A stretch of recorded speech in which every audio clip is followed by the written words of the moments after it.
Welcome to Taiwan Report News Brief, news and analysis from Taichung, Taiwan. I'm Donovan Smith. All right, up today on the show, military instructors in schools are to go. The KMT faces fines over their occupation of the legislature. Han fans' revenge plans continue to grow. Pingtung City is now headless. More government subsidies are on the way. Next year's economy is predicted to be good. ARC holders are yet again treated differently. Military guns are blazing. Taiwan finds a friend with even less friends in the world than Taiwan. And finally, John Bolton speaks out on whether a Biden win would be good for Taiwan. It's a big show, so let's go. All right, according to a report in local newspaper China Times, the Taiwan Power labor union has voted to hold an encirclement protest around Taichung City Hall. The 27,000-person strong union says it will be no problem to attract over 10,000 people. They accuse the Taichung city government of ignoring their professionalism, politicking, issuing fine after fine, and trampling on the hard work of their nearly 30,000 members. They resolved on unity, support for Taiwan Power's chairman, and to defend the necessary hard work that they perform. No date for the protest was mentioned in the report. Now, I went into the dispute between Taichung Mayor Liu Xiuyan and the KMT on one side and Taiwan Power and the Tsai administration on the other into considerable depth on yesterday's show, so check that out if you want to find out the background. Basically, Mayor Liu won election on an anti-air pollution platform, and since becoming mayor, has been in a protracted battle with state-owned Taiwan Power over pollution coming from the Taichung power plant. Her government has issued many fines and revoked operating permits, but on all the key issues has been overruled by the central government. Her administration has also gone after Taiwan Power's chairman legally and is threatening to go after other officials in the firm. Now, there is some irony to the union's move. Both Taiwan Power and the union used to be firmly under the control of the KMT, and ties lasted long after the one-party state era. But now, the union is protesting a KMT administration in Taichung. Now, as a historical side note, under martial law, spies were planted in classrooms and in big companies, including Taiwan Power. In that weird period in the mid-1990s after the first free legislative elections, and in the run-up to the first free presidential election, I was teaching English to a class of Taiwan Power employees in Zhonghua City. The spy was still in place at the company, and he was in my class. What was funny about the whole thing is that by this point, it had become a joke. The class laughed about their spy, and he laughed along with them. One guy old enough to remember the 228 massacre in particular was very outspoken about his support for Taiwan independence. Less than a decade earlier, he wouldn't have dared. If the spy reported him, his life would have been ruined and could have ended up in jail or put in a mental institution. Speaking of martial law era legacies, according to a Chinese language report on PTS, military instructors will be pulled out of schools by 2023. There are currently 2,600 to 2,700 of them. According to a report on local news outlet New Talk, the Taipei City Government Culture Department is planning to fine the KMT over their occupation of the legislature. The legislature building is designated a historical site, and the KMT illegally damaged it. The fine will reportedly be between 300,000 and 2 million NT.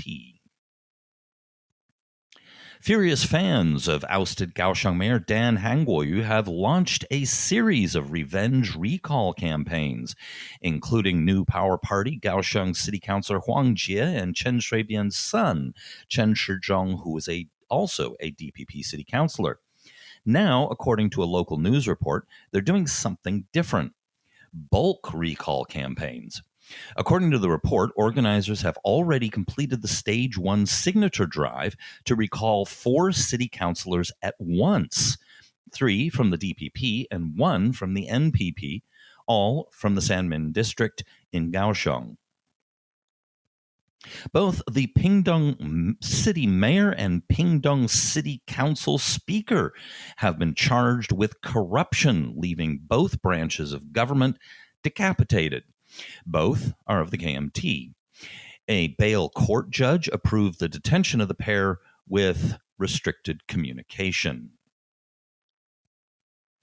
More government subsidies are on the way, and the government is continuing to keep the spigot open. Maximum spending on the second phase of the Cabinet's forward-looking infrastructure development program was set at 510 billion NT after the Legislative Yuan approved the fund's ceiling, which was bolstered by 90 billion left over from the first phase. Separately, the Ministry of Transportation and Communications is allocating more than 13 billion NT to bail out tourism companies that continue to struggle. The same ministry has earmarked more than 4.2 billion to develop smart transportation systems in Taiwan, and one of the crucial items in the 4-year project is to support field trials for autonomous and connected vehicle technologies using 5G. I assume that is meant to improve the birth rate. Not needing to drive means more time for procreation. The Executive Yuan has also approved a project aimed at increasing the annual production value of Taiwan's semiconductor industry to 5 trillion by 2030. Taiwan's semiconductor industry had production value of 2.7 trillion NT in 2019, taking the second spot globally with a market share of 20%. However, there is one area where the government is saving money: on pensions. President Tsai's politically contentious pension reforms appear to be working. The data shows that the reforms have lived up to the promise to balance pension funds. The general government budget was also originally planned this year to be the first to be balanced since the Lee Teng-hui administration, but emergency pandemic spending has removed any hope of that for this year. A Moody's investor survey said that while the pandemic is likely to force Taiwan's economic growth down to 0.2% for 2020, it is likely to rebound sharply to 3.7% in 2021. The main factors behind the optimism are expected continued reshoring or returning of Taiwanese corporations from overseas to invest at home, and a renewed appetite on the part of global consumers for the country's electronics exports.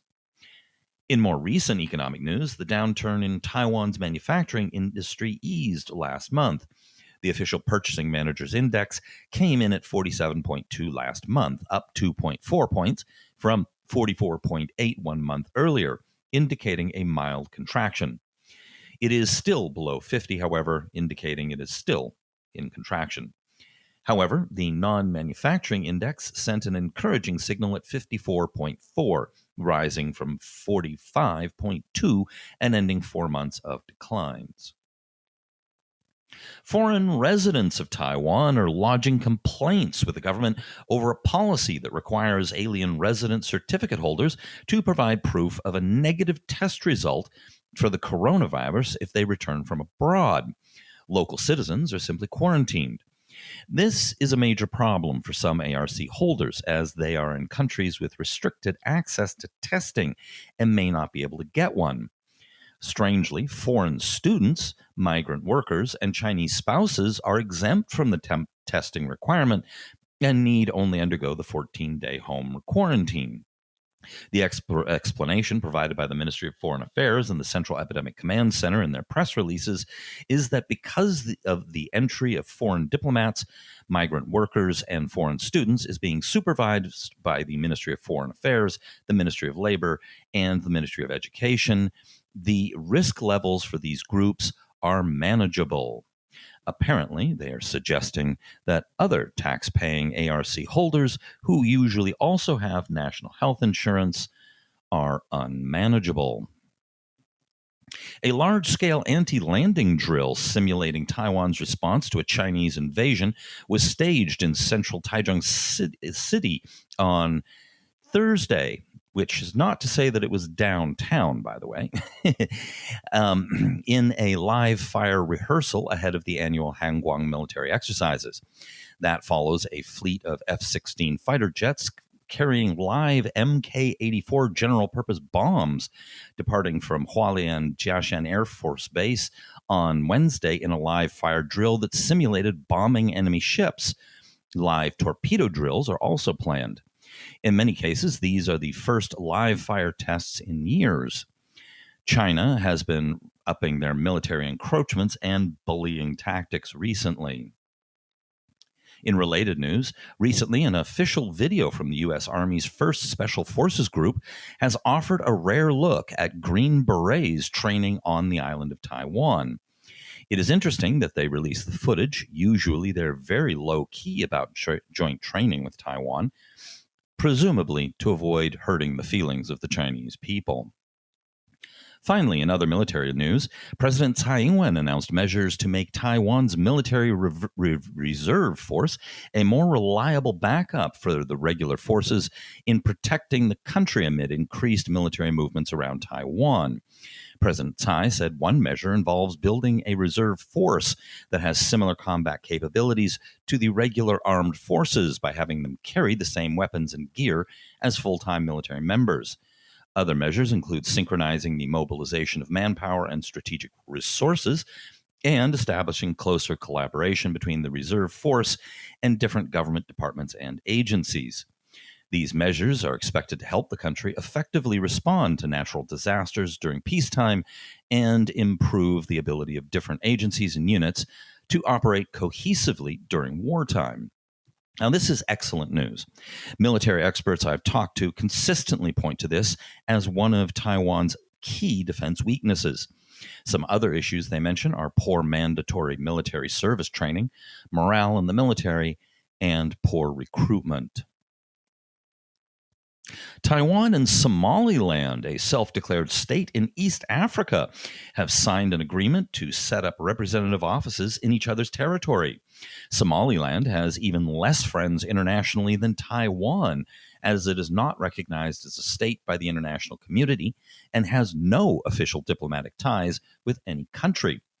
When asked why Taiwan was not directly establishing diplomatic relations with Somaliland, Joseph Wu, the foreign minister, said the two sides concluded that setting up representative offices was the most beneficial course of action.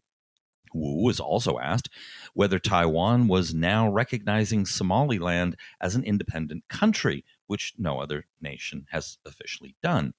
Wu initially sidestepped the question, saying Taiwan was setting up a representative office in Somaliland like many other countries had done. When pressed on the issue by another reporter who pointed out that Wu described Somaliland as an independent country in a tweet earlier in the day, Wu said that Somaliland became independent in 1991. However, not everyone was happy.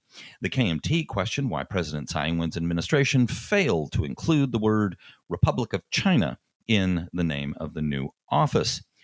The official name is Taiwan Representative Office. Here in Taiwan, there has been considerable speculation on what a potential Joe Biden win in the U.S. presidential race could mean for Taiwan. Former U.S. National Security Advisor John Bolton had some interesting things to say in an interview with Taiwan CNA. He said he believes there is a rethinking going on across the board now with regard to U.S. policy toward China, as the long-held assumption that a wealthier China would become more democratic and responsible internationally has turned out to be wrong. So it's possible that the Democratic Party will actually be tougher on China, Bolton said. I think that's important for Taiwan. Hard to say what Trump is going to do once he doesn't have to be reelected anymore. From the Taiwanese perspective, I think what that means is you have to continue the long-standing strategy of working with members of Congress in both the Democratic and Republican parties, where support for Taiwan remains very, very strong, he said. In his recent book, Bolton wrote that after President Trump abandoned the Kurds, he was worried that Taiwan was next. Most analysts I've spoken to, and myself, think Trump personally doesn't care about Taiwan. But he has a track record of hiring key figures who are strong Taiwan supporters, like Bolton. There are concerns that if Biden wins, he'll bring back much of President Obama's foreign policy team, which was considerably less pro-Taiwan than the current administration's. All right, we have our Patreon set up. So please go check that out and donate. We put a lot of hours into research, scripting, recording the show, and post-production so you have a good product here. Please support us on Patreon. Also, hit like, subscribe, and all that good stuff, and tune in tomorrow. This has been brought to you by the Taiwan Report. For more content like this, become our patron at report.tw. 哎呦，就是那个台湾狗啦，最喜欢我的台湾狗了。